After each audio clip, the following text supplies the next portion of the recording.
समस्त को नमस्कार। आजिर कविता फूलर कहानी।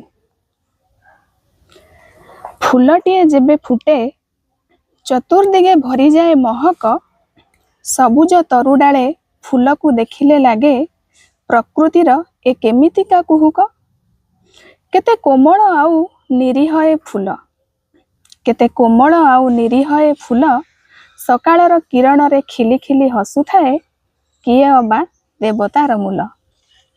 फूल सुंदर कहीं जानिछ, से प्रस्फुटित करिछि निजकु, खोली देइछि हृदय को, सबु छंद कपटरु करिछि निजकु मुक्त, अमृत भावना रे होइछि से परिपृक्त।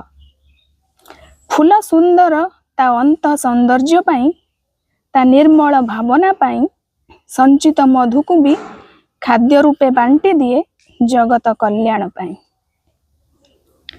फूलर तो आशाहीन निर्मल जीवन, फूलर तो आशाहीन निर्मल जीवन, सकाळे फुटी संजरे मौली जाए, देवालय जाऊ अबा जाऊ से सब साथी रे, फूल ता निर्मल हस सेमिति हसु थाए।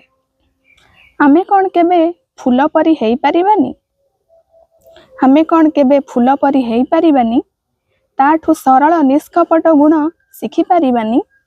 हृदय को खोली देई आस आमे सरल हेबा, संसार रे परस्पर सहारा हे जीवन बंचिबा। धन्यवाद।